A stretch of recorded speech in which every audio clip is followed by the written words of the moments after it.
Hello, everyone, and welcome to our new episode about fascinating mythical creatures. Today, we are going to delve deep into the mysterious world of. Still not so fast. Maybe you'll figure it out yourself. First, I'll tell you something about these mythical creatures. I'll also have some interesting stories for you later.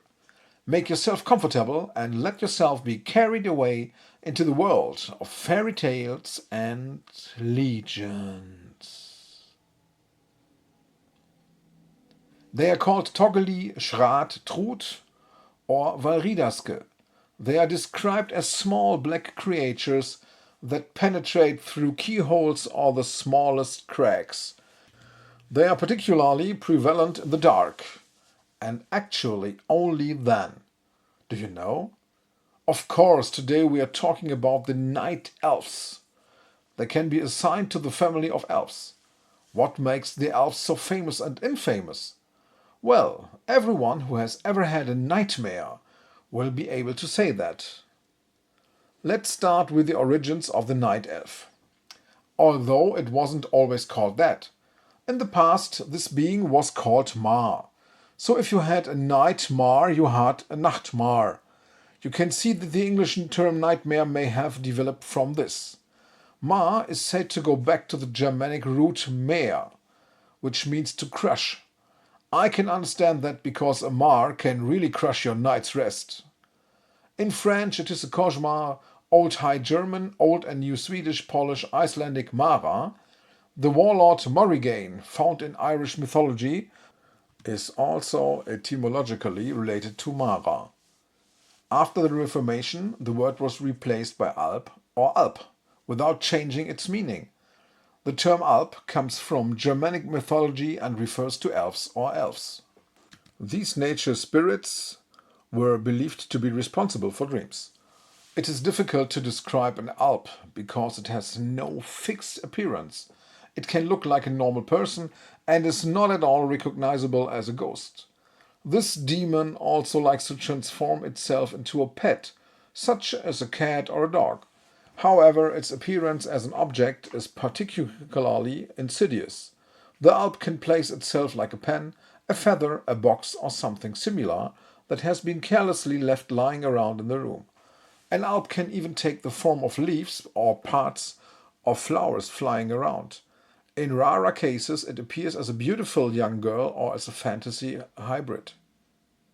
According to legend, the main task of an alp is to cause nightmares.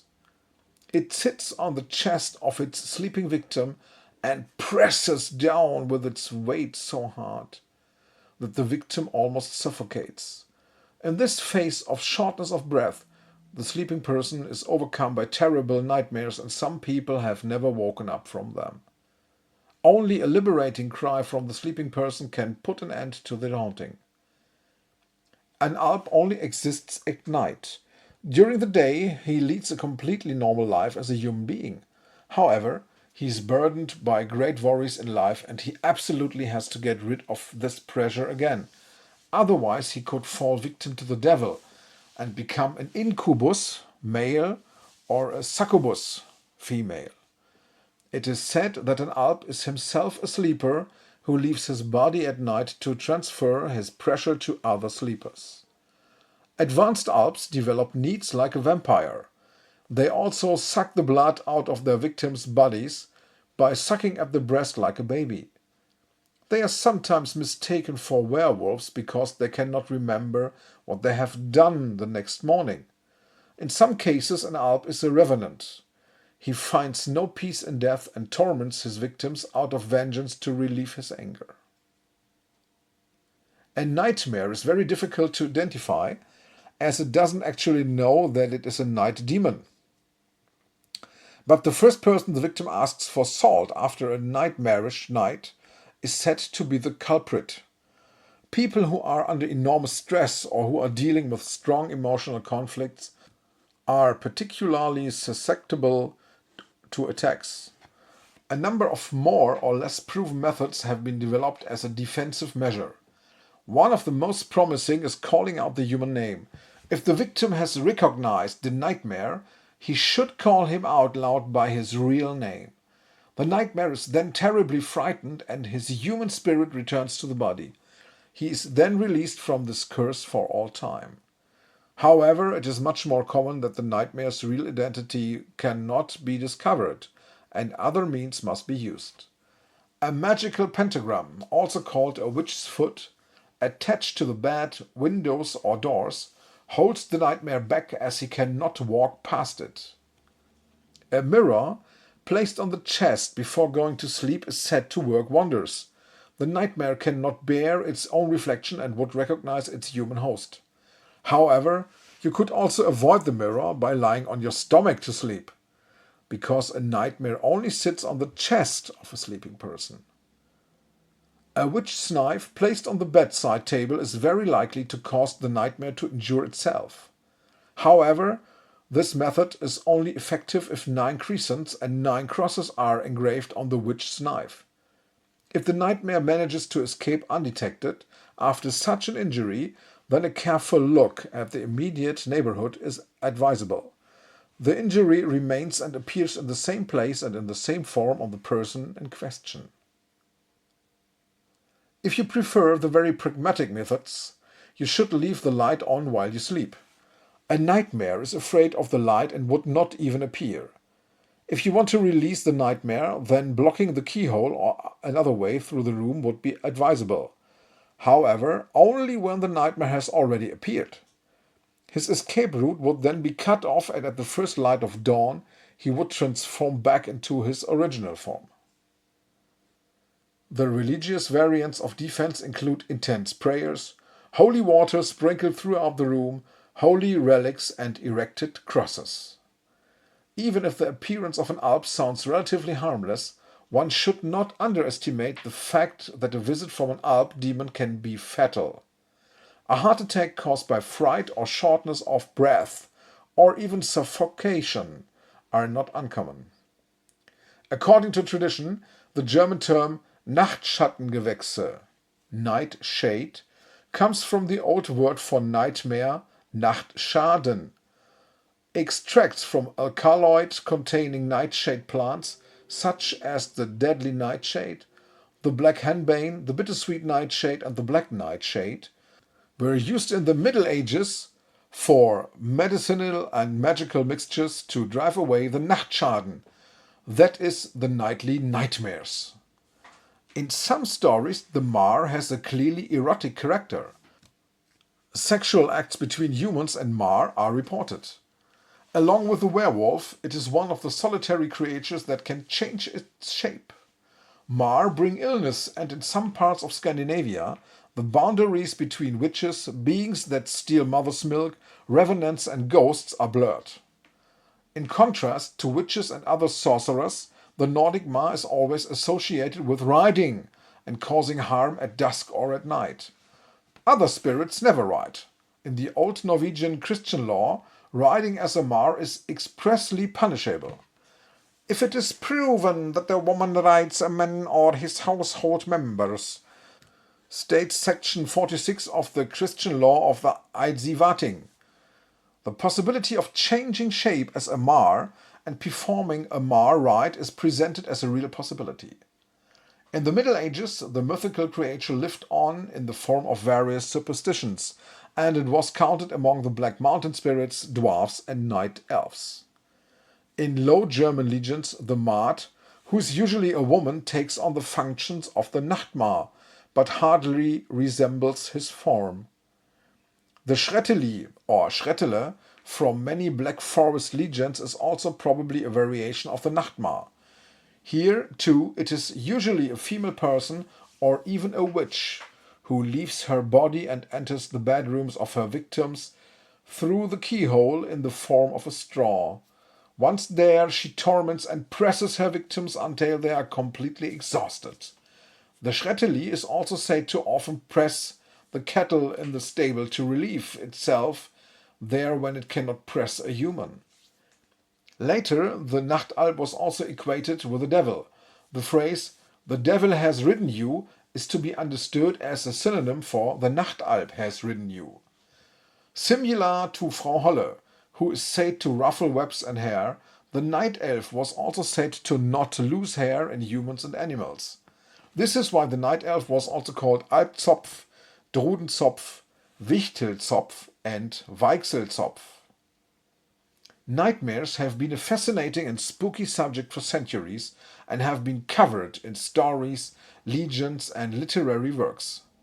Here are some exciting and interesting stories about nightmares that appear in different cultures and narrative traditions. One of the most famous stories about nightmares from Austria is about the nightmare, a nightmarish creature that sits on the chests of sleeping people at night. In a folk tale from Tyrol, it is said that a woman was repeatedly haunted by a nightmare that tormented her at night. The nightmare gave her nightmares and took her breath away. The woman was desperate and had no way out until a wise old woman from the village advised her to put a broom across the door and say a prayer. The following night, when the nightmare came, it tripped over the broom and could no longer harass the woman. This type of story has a long tradition and shows how nightmares were often interpreted in folk culture as attacks by supernatural beings. In the Mönchgut region of Mecklenburg-Vorpommern, in Germany, there's a legend about night elves that haunt people at night and give them terrible nightmares. One of these stories is about a young man who is plagued by night elves that appear to him in his sleep and take him into terrible dream worlds. Every time he closes his eyes, he finds himself in a nightmare from which he only escapes when he wakes up. Eventually, he learns from an old shepherd that the elves can only be defeated if he takes a stone from the sea and puts it under his pillow. When the young man does this, the elves disappear and the nightmares stop. This story emphasizes the magical belief in protective rituals against bad dreams. A famous Spanish legend that is closely linked to the topic of nightmares is based on the work of the painter Francisco de Goya. One of his most famous works, The Sleep of Reason Produces Monsters, depicts a man sleeping at a table while nightmarish creatures, owls, bats, and other demons, swarm around him. This depiction has inspired numerous stories and interpretations about how the subconscious mind is haunted by dark thoughts and fears during sleep. Legend has it that a Spanish scholar was haunted by a demon of reason who appeared to him in his dreams at night and told him that he would lose his mental clarity if he continued to seek knowledge too deeply. The scholar woke up from these nightmares drenched in sweat and began to turn away from science in order to preserve his sanity. The 1781 Nightmare painting by Henri Fuseli has one of the most famous depictions of nightmares and has inspired numerous stories and interpretations. It depicts a woman lying asleep on a bed while a demonic entity, an alb, sits on her chest and a ghostly horse lurks in the background. This visual representation has often been interpreted as a symbol of the oppression and horror that people feel in nightmares. One particularly interesting story inspired by this painting is about a young woman in Victorian London who claimed that she was haunted every night by an evil spirit that sat on her chest and drove her to the brink of madness. This tale developed into an urban legend that fascinated people and sparked interest in the dark world of nightmares. One of the most famous modern stories about nightmares is the film A Nightmare on Elm Street by Wes Craven. The story revolves around the sadistic serial killer Freddy Krueger, who has the ability to kill his victims in their dreams. The victims, mostly teenagers, have no protection when they sleep and their nightmares become deadly traps. This concept takes the fear of nightmares to a new dimension, as death in a dream also means death in the real world. The story creates an oppressive atmosphere based on the uncertainty of whether one can trust one's dreams. Several historical celebrities suffered from intense nightmares that often affected their creativity, decision-making, or emotional well-being. Here are some well-known figures who suffered from nightmares or sleep disorders. The Roman general and dictator Julius Caesar was said to have been plagued by prophetic nightmares. Before his assassination in 44 before Christ, he allegedly had several nightmares and visions that indicated his impending end. His wife Calpurnia also dreamed of his death and tried to prevent him from entering the Senate on the day of his assassination. The 16th President of the United States, Abraham Lincoln, reported several times that he had prophetic nightmares. Shortly before his assassination, Lincoln is said to have had a disturbing dream in which he was in the White House and came across a dead body in a coffin. When he asked who had died, someone told him it was the president, killed by an assassin. This nightmare has gained significance later in history, as Lincoln was actually assassinated shortly afterward. Napoleon Bonaparte, the famous French emperor, is also said to have suffered from violent nightmares. Historical accounts suggest that he was plagued by nightmares during times of great political and military tension. His former valet wrote in his memoirs that Napoleon would often wake from sleep and recall horrific dreams in which he was being pursued or killed. These dreams are said to have troubled him especially after the failed Russian campaign and before the Battle of Waterloo. British Prime Minister Winston Churchill suffered from severe nightmares and sleep disturbances during World War II. The stress of warfare, responsibility and constant threat caused Churchill to be plagued by nightmares many nights. He described how he often found himself in grim, frightening scenarios that reflected his fears of the collapse of the British Empire. The composer Ludwig van Beethoven suffered from restless sleep and intense nightmares, especially in his later years when he was increasingly plagued by depression and health problems. His dark dreams and sleep disturbances may have influenced his later compositions, which often reached a darker and more intense emotional depth. Mary Shelley, the author of Frankenstein, also suffered from horrific nightmares, which partly inspired her most famous creation. She herself wrote that the idea for Frankenstein came from a nightmare she had. In that dream she saw a horrific figure resurrected from dead parts, an image that stuck with her and which ultimately led to her groundbreaking novel. The reformer Martin Luther also described violent nightmares, which he interpreted as spiritual battles against the devil and the forces of evil. Luther believed that his nightmares were caused by demonic forces trying to dissuade him from his faith. These struggles led to his belief that the devil was a real presence in his life, which is also reflected in his theology and writings. Indian independence leader Mahatma Gandhi was also a victim of intense nightmares, especially during the time when he was fighting against British rule and making difficult personal and political decisions. His nightmares often revolved around violence and war, which conflicted with his philosophy of non-violent resistance and caused him emotional distress. "I have spared no expense or effort for you." This is nonsense, I wanted to know myself, but it sounds great, doesn't it? And found the 10 most common nightmares. Guess what is number 1? Number 10, feeling lost or trapped. Number 9, falling or drowning. One woman reported that she had a recurring nightmare in which she kept falling into a bottomless hole. Every time she fell, she would wake up in a panic, drenched in sweat and full of fear. But one day, when the dream came back, she thought to herself, "Not again." And she decided in her dream to fly instead of falling. Since then, she has dreamed of floating over the hole and wakes up every time with a smile. Sometimes, she says, nightmares are just a reminder to relax a little and enjoy the free fall. Number 8, malfunctioning a machine or telephone. Number 7, being naked or inappropriately dressed in public. Another account tells a man who had a terrible dream in which he was standing on a stage in front of thousands of people and suddenly realized he was completely naked. He felt almost paralyzed with shame until he suddenly realized that the audience was completely disinterested. No one was paying him any attention. He woke up and realized that the terrible part of the dream wasn't the nakedness at all, but the total indifference of the audience. Since then, he has jokingly told people that he is more worried about his insignificance than his dreams. Number 6, natural or man-made disasters.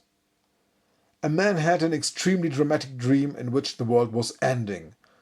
Meteorites were crashing to Earth, there were volcanic eruptions and monsters were appearing everywhere. Just when he thought nothing could get any worse, a deafening beeping sound began. Desperately, he searched his dream for the source of the noise, only to wake up and find that it was his alarm clock calling him to work. The nightmare of the apocalypse turned out to be nothing more than a particularly unpleasant morning.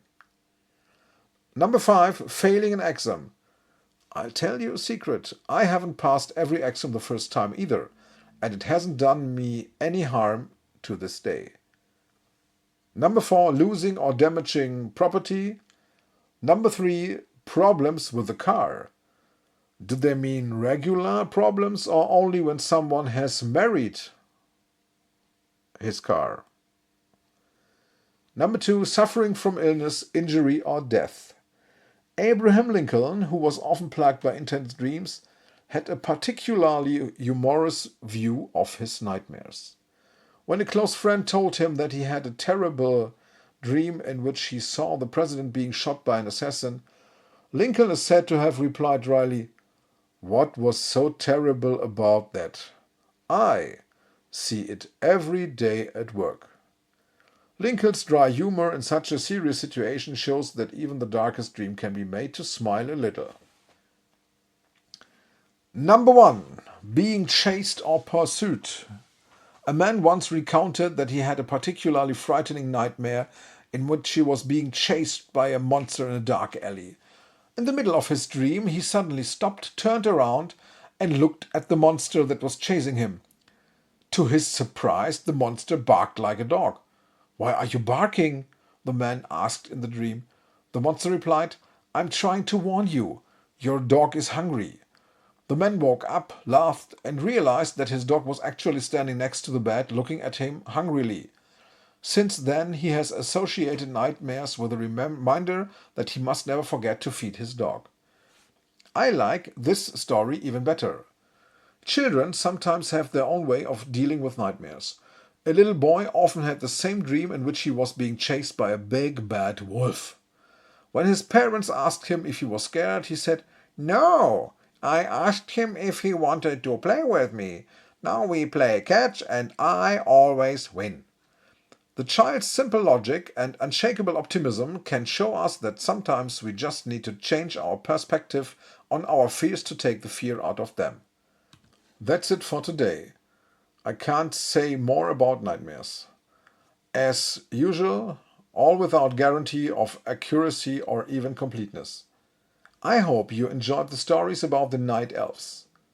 If you want to learn more about the fascinating world of fairy tales and legends, stay tuned and don't miss our next episodes. Until next time, stay curious and goodbye.